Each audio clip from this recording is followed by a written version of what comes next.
To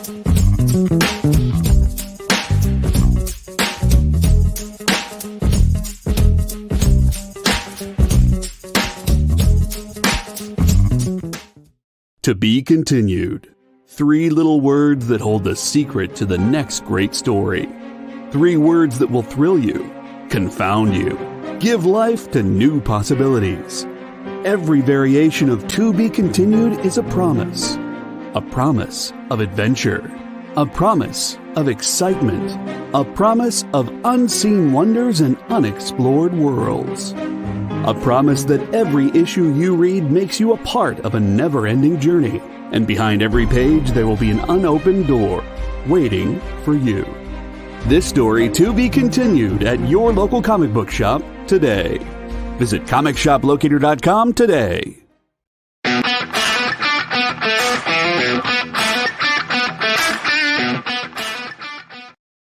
Hi everybody, it's Miss Jen, and it's time for Talking Shop.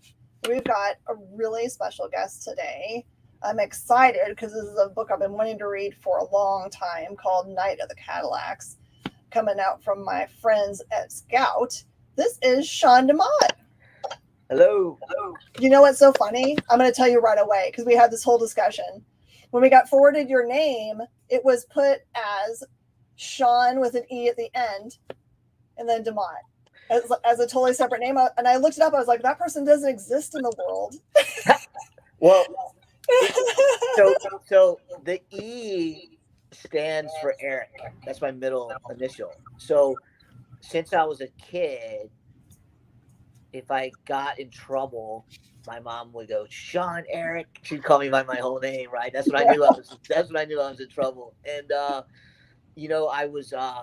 I came up to the music business when I was a kid through Hollywood and stuff, and everyone started calling me Sean E, and it stood for Sean Eric. And then that name just stuck, and so if you are looking me up, it's Sean E. DeMott, and it's become this nickname since I was a kid. It just doesn't ever leave. So it's I see emails sometimes from Scout or from people I'm doing stuff with, and they write SEANE.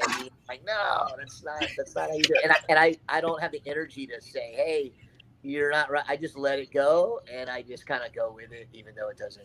Oh wait, now I have to look. I'm like, did they put it that way in the book? That would be fun. No, I think. Well, can you look and make sure? Because I'm not sure. I'm gonna look.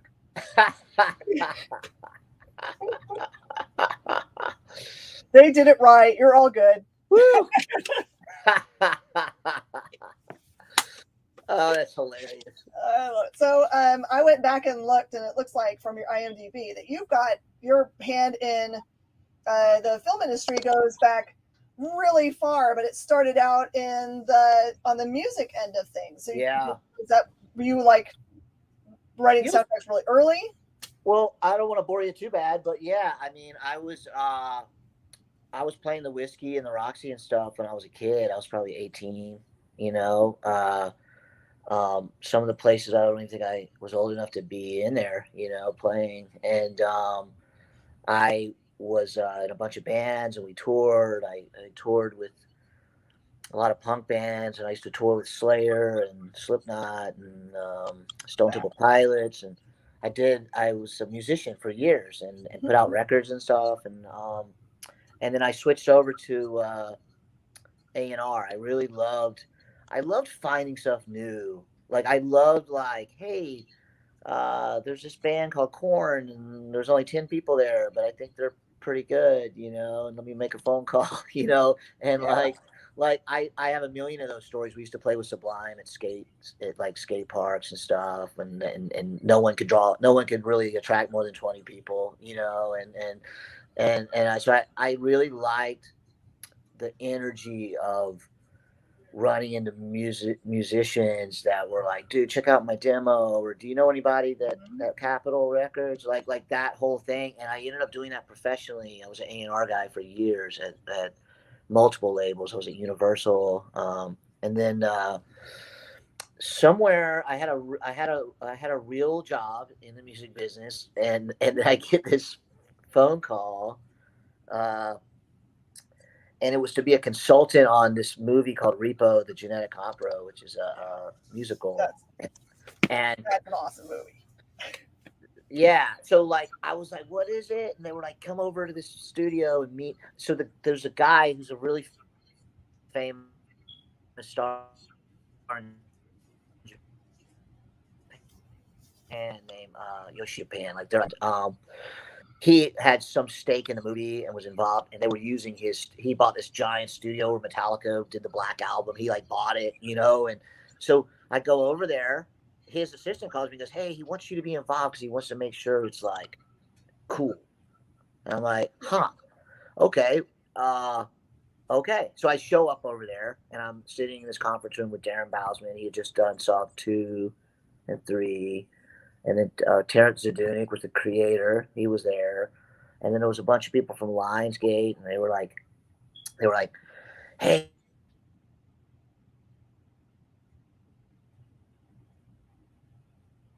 sure." Or what about this guy or that guy? And I was like, God, I wonder why they're asking me my opinion on this. But it was because it was a musical.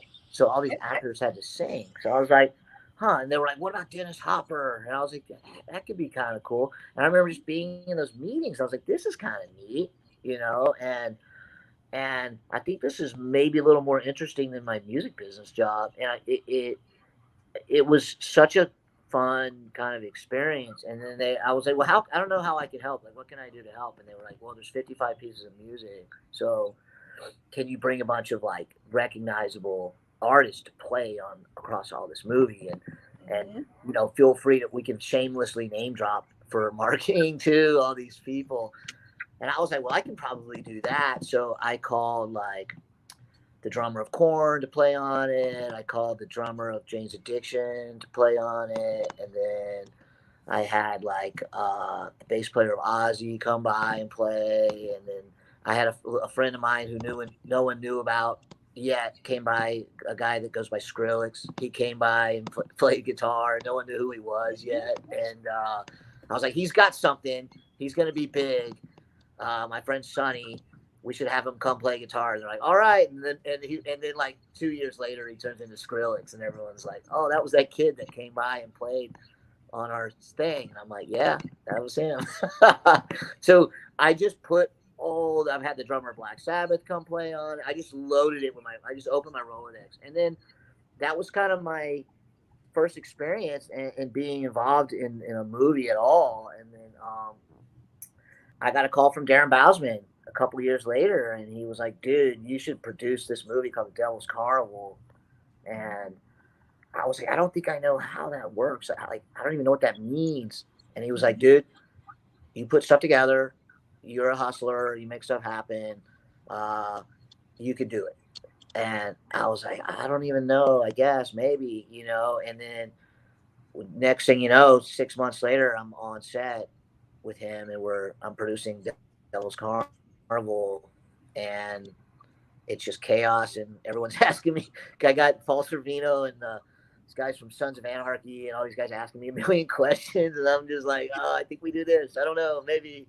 And it worked out, and I think I've produced 15 movies now, and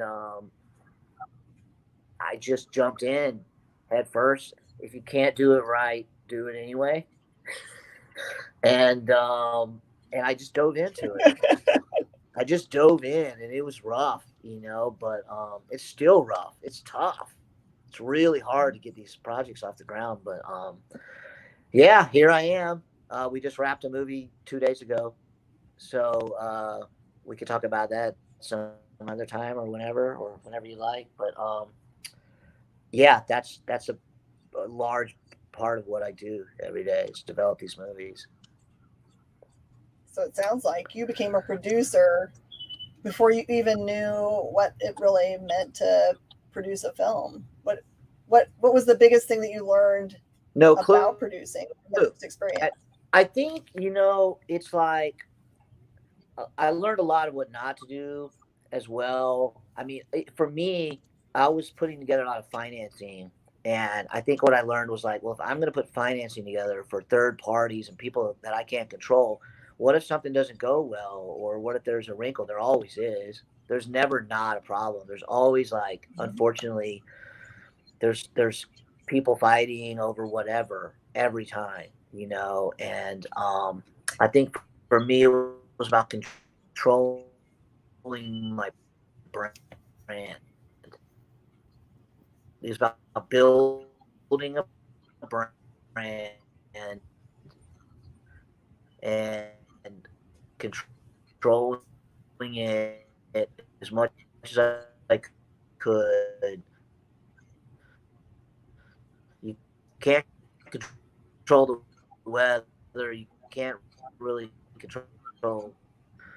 I wanted to have, because the likelihood of a wrinkle is high, so you should spread those eggs in different baskets in case things don't go as planned. I have a lot of friends that will, I don't know, buddy up with some people on one show, and then they'll commit to like 5 projects together. And I'm like, yeah, but between now and those 5 projects, there's going to be some friction.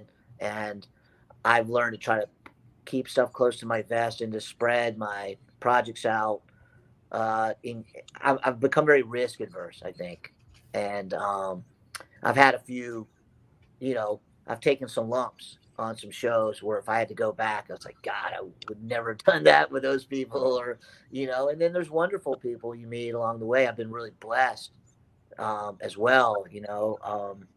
I've had projects really go sideways. It causes me a lot of stress and anxiety, heavy stress and anxiety. But then at the tail end of doing the right thing on one of those, I come into play, and so I took some lumps on some shows where it was really hard. And then, but I still try to do right by everyone on those projects. And then I've had some kind of universal good mojo comes back swinging around your way. Maybe if you do try to do the right thing, and so I try to, I don't know. I think you just gotta like try to do what's right, but you gotta protect the show and yourself, and you can't please everyone all the time. It's just hard. There's always someone who thinks their name isn't big enough, or they're not viewed as important as the other person. It's really fascinating to watch all the moving parts crisscross, and it's tough. I don't know if I'm even answering your question, but it's a journey, and you've got to like pick cool projects, because you burn a lot of calories on it, and you got to try to harmonize with everyone in the process. And there's a lot of strong personalities involved. So when we talk about people that are producers on a film, usually when we watch the trailer part, and it has like, executive producers, and then it has like the other producers and things. How do producers work together? Is there a hierarchy, or does everyone just say what the thing that you're the strongest in, aim yourself at that and do that, and it just works out well? It can work out well, and it can work out rough. Mm-hmm. There has to be a center quarterback, a person or persons that own what we call chain of title, right? The chain of title is the bottom line copyright or trademark or IP, right? That has to lead to somebody somewhere. Sure. And at the end of that trail, someone puts their hand in the air and go, well, technically I own this. And then that person usually needs help moving it forward, whether it be financial help or maybe like I don't feel like casting is my strong thing. Me sitting on a phone with agents all day, casting is rough. I don't love it, and I don't feel like I'm great at it. So I may need to engage a production company or producer or producers that maybe that's their strong point. And so you kind of have this, like, it's almost like you have this boat and you're just on the boat by yourself, and then you're like, well, I'm out of gas, and then you pull up and someone's got gas, and you're like, can you put some gas in the boat? well, I can give you some of this gas, but what's the gas worth to the show? And you have to kind of, well, it's worth a lot because I'm stranded in the ocean with no gas. And it's like, all right, now that person might be your executive producer in a way. And then, you're everyone, I think, tries to get to a place where you can kind of do everything, but it's like, I'm not a big sports person, but I use analogies all the time where you have like Phil Jackson is the person in really running the Lakers, but you do need Kobe Bryant, and you do need that team. Are like, well, I get on passing. It really becomes a team of people who are making it work or think they're making it work, and so you try to be the glue that keeps all those personalities in harmony. And that's why I think you'll see a lot of EPs are usually in finance, or they maybe secured a very strong portion. Maybe it's they showed up with a distribution deal that's fantastic, or maybe they showed up with Brad Pitt, and now because they brought in Brad Pitt, your movie's a go, and it maybe wasn't the day before, Yeah. So, and then there's kind of boots on the ground line producers that are critical to your show. I've had some movies where I've done years of work, raised some money, and then you might have a line producer who's not experienced, and they can sandbag your whole project and really run you off the road. And all that work you did went up in flames because your boots on the ground accounting and line production was not great. And now you're in a pickle because the resources needed to move the show are compromised because of poor staffing, I guess. I don't like to use the word staff, but I mean, you picked a team and that team maybe didn't come through, right? So everyone's so critical to the project being, even getting across the finish line is a miracle that they do, because there's so many, even on a small indie movie, you got 65, 75 people. And, I mean, don't even get me started on COVID. It's like we just completed a movie and our transpo driver got COVID, tested positive. And like, you would have thought the world was coming to an end because that transpo driver had a first AD in the car. And that first AD's been around your crew and your main cast all day for the last few days. So then you stop and go, okay, here's a domino. Can we isolate the transpo person and the AD from the show? All the cast had to go get like an emergency test. And you don't know if like, is it going to blow over, or is the show going to be put on hold? And if it gets put on hold, your bank account goes up in flames. So the producer team is let me close this door, I'm sorry. The producer team is just critical. So yeah, executive producers have their place, boots on the ground producers have their place, the creative producers have their place. Some are in a higher position than the others, and I guess it's a project by project analysis of who's doing what portion. What are they bringing to the project, I guess. And sometimes that's cut and clean, and sometimes there's pushback on, well, I am bringing this and it's worth X and I'm this important, and then you can agree or disagree. And it's very tricky to be. I'm being Who's wide the open. tiebreaker in butting of heads? Who's the person that comes in and like smooths that stuff over usually? I mean, if there's a butting of heads, there is a priority of who's like ultimately the lead in charge, and that's usually the person that controls the chain of title and controls the financing.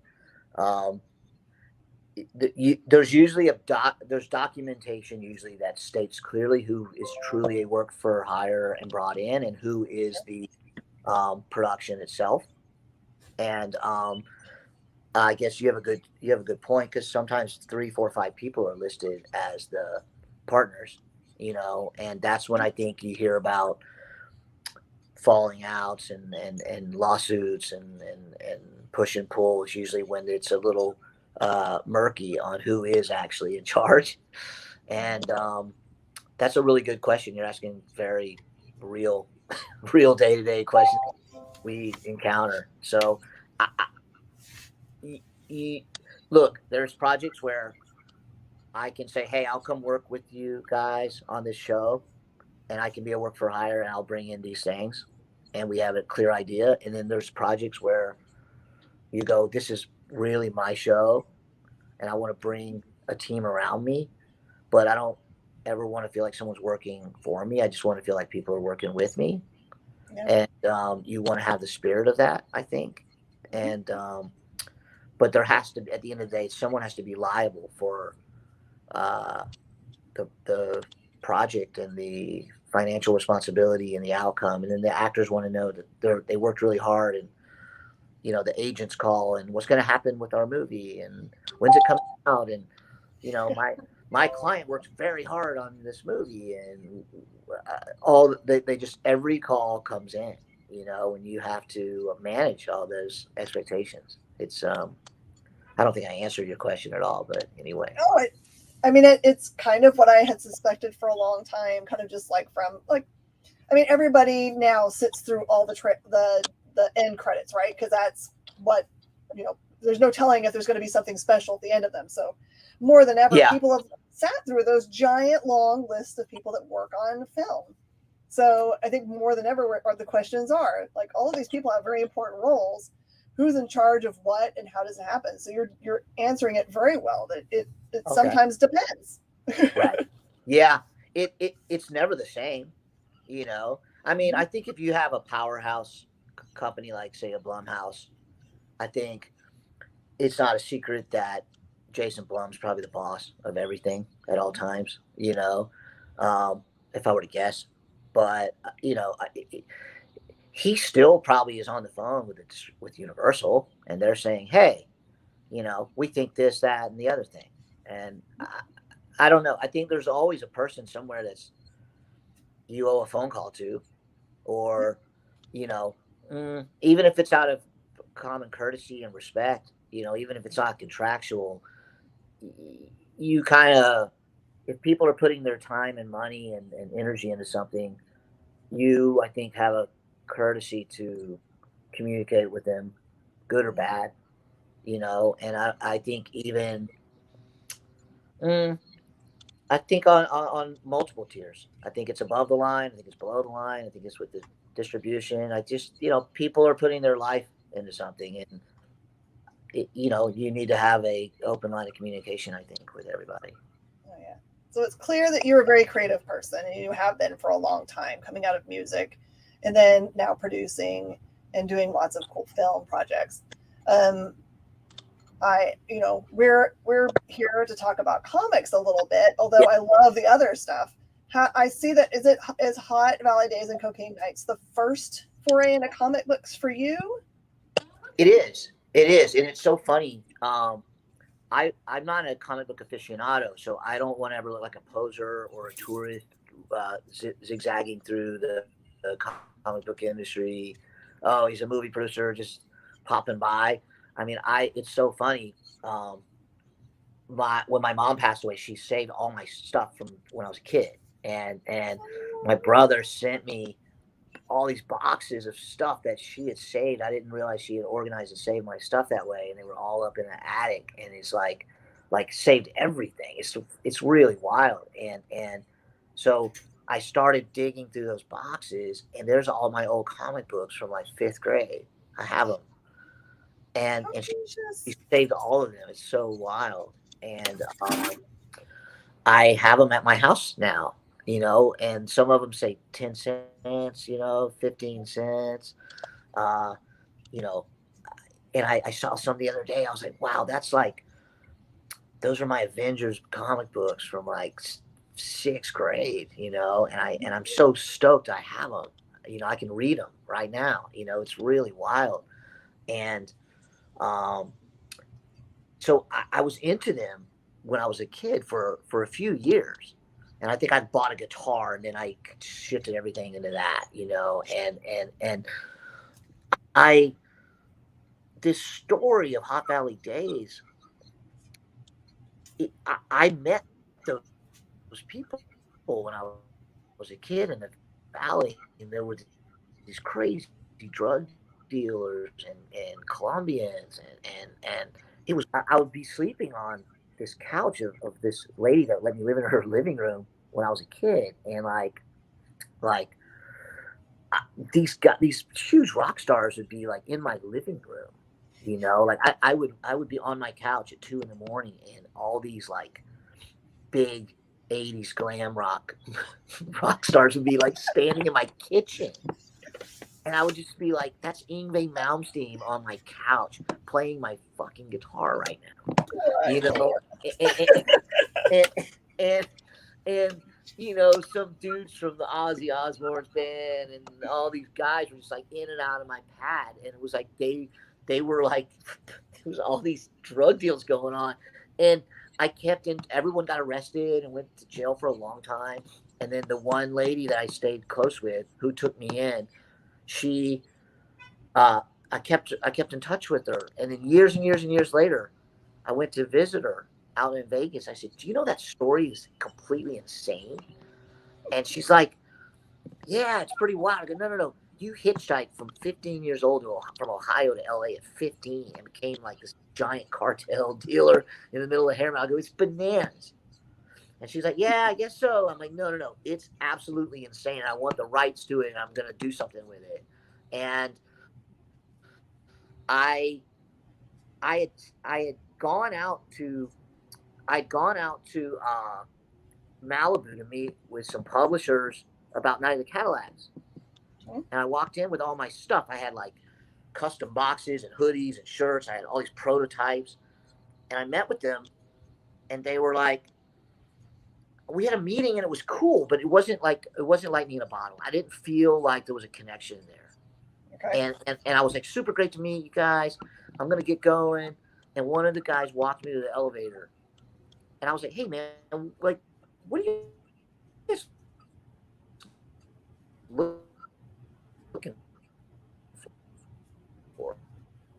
Like, I hit the button on the elevator, and like, I go, 15-year-old girl hitchhikes to Ohio, from Ohio to LA, becomes giant coke dealer in the Harriman House.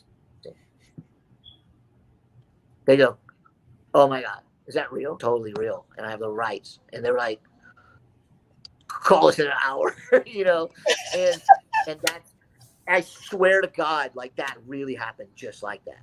At the elevator, I pitched an elevator pitch getting into an elevator on a project that didn't go well for this other thing. That's crazy, because you went in with all of the fancy stuff for something else. The fancy stuff didn't do it. We started that book, and all through, we're gonna hire. Yes, didn't work. Mm-mm. Didn't connect. There wasn't a love connection. Yeah. And I was like, all right, later, peace. And I was like, literally, I'm out. It's cool. Okay, we're hiring a penciler. I mean, would the inks go over the pencils? Okay, and then we're gonna need a letterer. How does that work? What do you mean? Oh, those guys that write. Oh, the letters. Oh, I get it. Okay. So then what happens? We get a colorist. Where do you find one of those? That's what my emails probably look like on that first book. Oh no!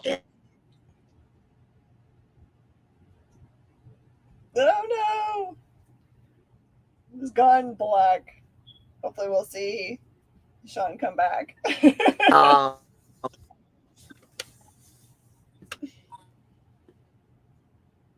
it looks like we've lost picture. Can you hear me? I can totally hear you. I have no picture. You can keep on talking. Okay. But you can hear me okay? Yeah. Okay. And it's those robocalls that come flying in all day that drive me crazy. And so, yeah, basically we did it all through COVID, and then we found a publisher. They loved it, and yeah, that was my first book. That's the very long answer to my first it's my first barbecue, as I say. And I I didn't know anything about it. I was clueless to it, but we were also working very hard on Night of the Cadillacs through that whole thing. Is it okay that I Yeah, do the rest of that's this fine. where you don't see me, Yeah, or fine. is it an audio So, thing? Okay. so Night of the Okay. Cadillacs is an awesome concept for a book. I really like it. It's so funny when we were talking about it last week a little bit. Our entire our viewership started renaming it Fun Things. Okay. Midnight of the Malibu's. So it was like they were just changing both words into different cars and different times of the day. It was pretty funny, but I'll have to send you the list because it's so cute. But yeah,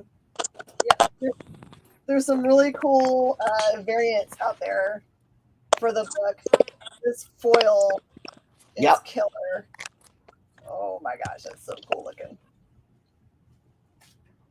Thank you. And it's so funny. Like I don't want to toot my horn, but I told them, I said, listen, I'm a designer and I'm really into aesthetics and design. And I said, if you guys trust me and you follow me on this blinged out grill, and if we foil it, I go, it's gonna work. I go, I swear to God. I go, I know it will, and just please follow my lead.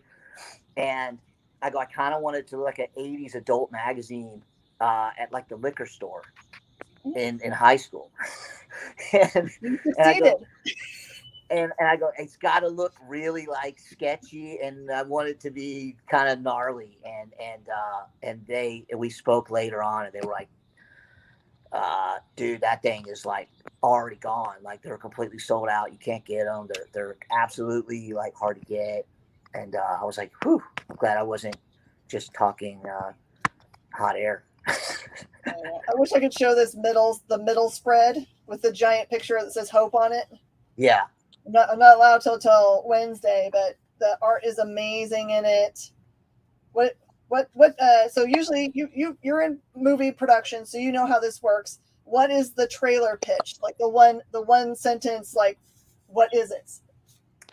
It's rival supernatural gangs come from a place called the Other Side to seek out a half vampire, half human who doesn't know she is, and they need to bring her back to the other side because the guy that runs the operation is a guy named Papa Duke. So it's all rival supernatural gangs with a vampire bloodline, and so there's it's not traditional. Like we're very much not. They're not going around biting people. It's really edgy. I mean, there's a lot of like some of the gangs get high by snorting blood lines, and wow. it's really aggressive. I'm not gonna lie. Like I wanted it to be very street. I didn't want anything traditional. There's a lot of great vampire stuff over the last 50 years, and they do a thing. I wanted to do something very different for that. So it was very much like, there's a lot of blood drug use to get the high instead of just a traditional bite, and it's very street. We have an all Asian girl gang called Killtown. We have an all Latina girl gang called Lipstick Clica. And everyone's a badass. The women in this book are so badass. They do not screw around. They do not get pushed around, and they are not screwing around. They are so colorful and got so much swagger, and I really enjoyed it. I mean, I can say 5 years ago we had a transgender character in the Lipstick Clica. We literally created this character 5-6 years ago. We have an all-black gang called the Chamberlains that are just the coolest. It's just, you just don't get cooler than the Chamberlains. And then we've got like these kind of scrappy punk rock, kind of like Riverside, Orange County, moto, like, you know, we always say like the kind of these scrappy Riverside white dudes. That's kind of like our, and they're called the Stitches, you know, because like if you went to a moto or punk show out there, you would go, oh, these guys right here. These are the guys. They're designed after those guys, that gang. You know, that's when I came up with that. And then we kind of have these dapper, slick kind of, it's kind of our nod to say the Runaways or Over the Edge or the Matt Dillon era movies. And I really wanted to have these kind of dapper, slick, good looking dudes called the Tall Jacks, and they all kind of have the tats on the face, and it's like, you know, a bunch of Machine Gun Kellys way before Machine Gun Kelly, you know. So they've been very thought through, and then we have our lead. She's she comes from a blue collar family. Her dad works on cars, and her mom left and went back to the other side a long time ago, and she doesn't know she's half vampire. Ooh. So, Well, I look forward very much to reading this for review for this week. I'd love to talk more about it, but I think we've totally run out of time. I'm in trouble right now, totally. Well, I really enjoyed this. I hope I didn't go too far off the beaten path. Oh no, I could totally like talk to you forever, and I'd love to talk to you again sometime. We'll get that lined up. Maybe we could talk about the next project for you. We have an announcement at New York Comic Con. I don't know if you're going to go out there. Ooh, I'll see you there. Really? Okay. Yeah. Well, I've never been, so I'm really excited, and I look forward to meeting you. And we're going to announce another project. We have an ash can dropping at New York Comic Con that we're just delivering now, and maybe we can talk about it again. Perfect. Yeah. If you want to, I'd love to share. I think it's a kind of exciting project, I think. So absolutely, we'll line that up for sure. Let's do it. Thank you so much, Sean. I appreciate you so much. You were infinitely interesting. Hey, I appreciate you, and thanks for being interested in these books. They're really hard to make, and we love them, and I'm glad that someone even knows they're there, and I appreciate you even showing interest in them. Thank you so much for your time. All right, everybody, thank you so much for letting us run over a little bit. Stay tuned. We've got another interview coming up next here on The Experience. Okay. See you later. Bye.